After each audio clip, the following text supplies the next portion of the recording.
What is going on, beautiful people? Welcome to another episode of the Narcissist Code. I am your favorite self-aware narcissist, Mr. Lee Hammock, better known as Mental Illness from TikTok. Look, all social media, Mental Illness, find me there. If this is your first time seeing my face or hearing my voice, I'm a diagnosed narcissist, and I use my platforms around, social media to raise awareness for narcissistic personality disorder, get more people into therapy, and also validate the victims and survivors of this disorder. Because guess what, y'all? You might not be crazy. You just might not be. You might have a splash of it, but you might not be crazy. Today's episode is going to be about how there's nothing you do will ever be enough for a narcissist. And let's just get that clear. And when I mean nothing you do, I mean nothing you do.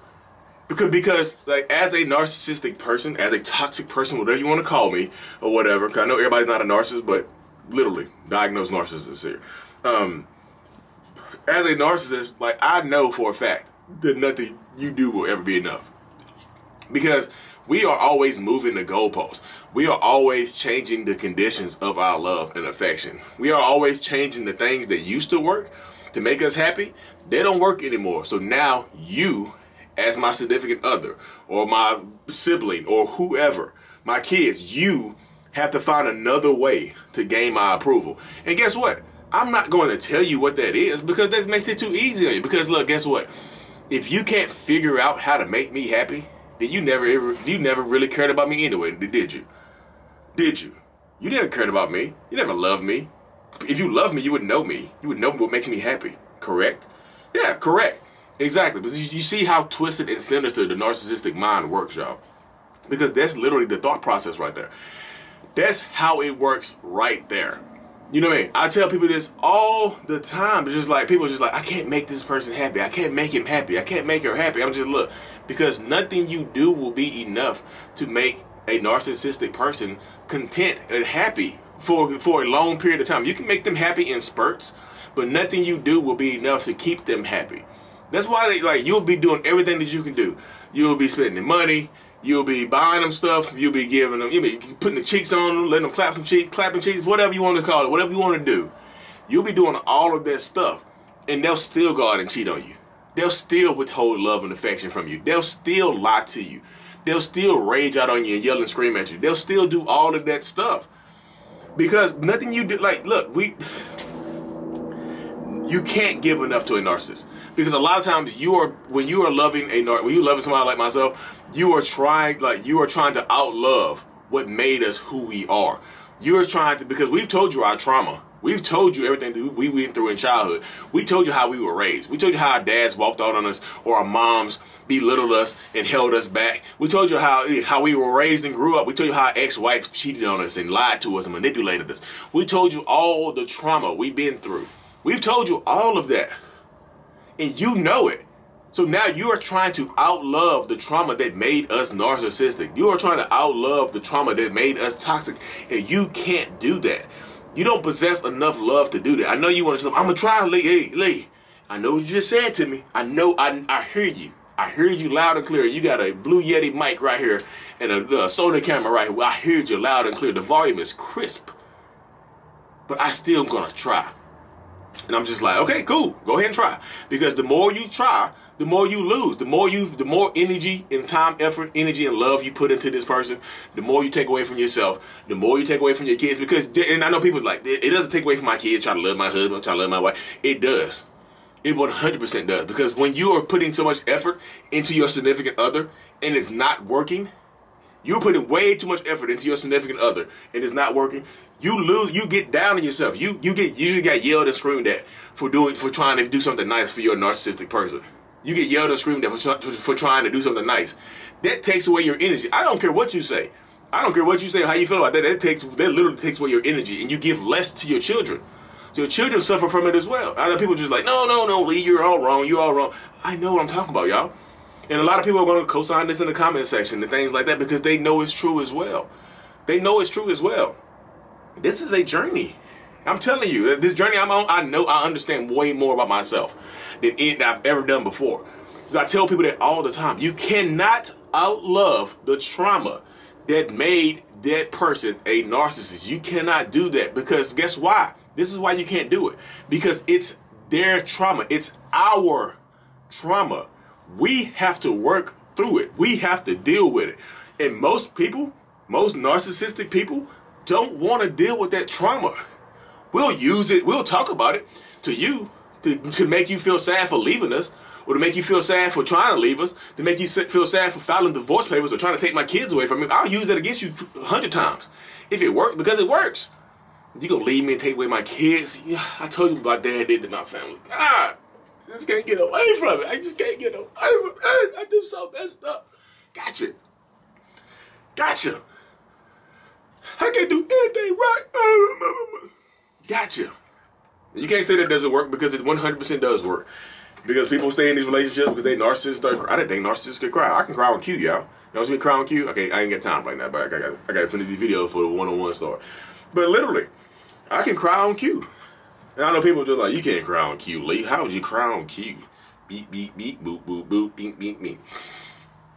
Glitter, glitter, glitter.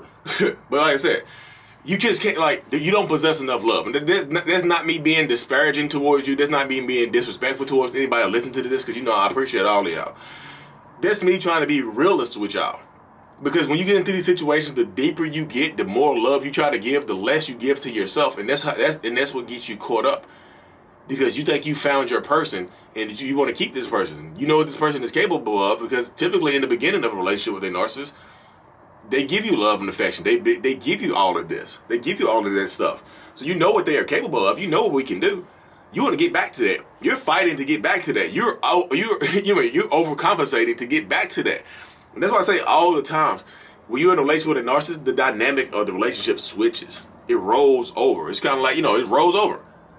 Because we are pursuing you. We're giving you all the love, the affection, the caring. Just round of applause with the cheeks and whatnot. We doing all of that type of stuff right there. Then it switches, because you end up chasing us. You end up trying to get back to that point where we were giving you all the love, care, and affection. You end up chasing after us, chasing behind us, and we like it. We know it, because once the dynamic switches, we know we are in control. We know we have the power is in our hands now, and we use it. We wield it like a sword. Like, what'd you say? Unsheathe that sword and hit you with it. Bap. What'd you say? No love. Bap. What'd you say? No affection. Bap. No, I'm not clapping the cheeks tonight. Bap. Gotcha. Not physically. Some people will physically hurt you, but that's not me. Yeah. But literally, that's how it goes, though. I know a lot of people get twisted up and tied up into these relationships because you want to love that person. You found your person, especially if you have a cluster B disorder, especially if you have BPD. Then you are in for a ride with a narcissist. God, you just are. BPD, NPD relationships, woo! You're going to be battling. You're going to be battling to try to keep these narcissists, because that narcissist is your favorite person, and they wield it. They wield it like a sword against you as well. That's what I said, y'all. You just can't.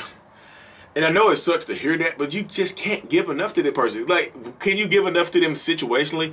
Yeah, situationally you can possibly do it, but it changes. Because you could do something to make me happy one week, and then the next week you're like, I'm going to do it again. And all of a sudden, I don't like that stuff. I pretended to like it last time to make you happy. I'll say something like that. You don't really know me. You don't really care about me, because if you knew me and you cared about me, you would know that this doesn't make me happy anymore. How are you supposed to know? How are you supposed to know? You wouldn't, like, I'm telling you, y'all, if you want to stay in a relationship like this, you're going to have to develop, oh my goodness, you're going to be jealous of other people's relationships. You're going to be jealous of other people's relationships around you.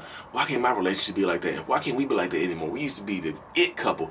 We used to be relationship goals, and now I want relationship goals. Now I have relationship goals. Now I need relationship goals. The dynamic switches. Like I said, and when you try to leave, sometimes the narcissist will offer you a way out. You can leave if you want to. You can leave. You don't have to be here. Nobody's holding you hostage. You can leave. And then you decide to leave. Guess what? The narcissist flips out on you. You gonna leave me? Or if it's a woman, you gonna leave me? No. You gonna leave me? They'll flip it on you. I can't believe you gonna leave me. You never cared about me. The same verbiage. You gonna leave me? You never cared about me. You never loved me. You ain't never been there for me. You just like my mama. You just like my mama. That's why I hate your ass, Gary. That's why I hate you. Boom, got you. You don't want to be like my mama, because you hate my mama, remember? That's the dynamics, y'all. I'm telling you, that's how it works, though. If you decide that you want to stay in a relationship like this, this is your future. This is what you have to deal with. You either have to develop a way to get around this type of stuff, or to just not let it get to you as much, or you have to just deal with it, because a lot of times you have to end up just dealing with it because the narcissist feels like they are in control and you are chasing them, so they are you think they are in control. I know it's a lot to deal with, it's a lot to process, I know it's a lot to take in, but like there's not enough love on this planet for a narcissistic person. That's why we are always chasing a new high. That's why we're always chasing a new love, a new supply, so to speak, and things like that. I know it's tough to hear, but like this is the stuff we have to deal with in this real world situations and things of that nature. So anyways, y'all, I'm gonna cut this thing short. Got some one-on-ones I gotta do in a little bit. You know, if you want to do a one-on-one, the link is in the bio. I'll do them over Zoom. Thanksgiving time is coming up, so be careful with your narcissistic person. You know they're gonna bug out during Thanksgiving, and they might throw the turkey in the trash or in the toilet or some crazy ish like that. Don't let them ruin your Thanksgiving. Take back your power. Stand in your truth. You know, eat some turkey. Feed them a bunch of turkey so they get a lot of tryptophan in them, and they'll go to sleep. You know, the turkey has that their pheromone, their hormones. Turkey has something in it, a chemical in it that makes you sleepy. So feed your narcissist a lot of turkey. Make them sleepy so you can have a good Thanksgiving. Anyways, y'all, thank y'all for tuning in. Mental Healness is out. Peace.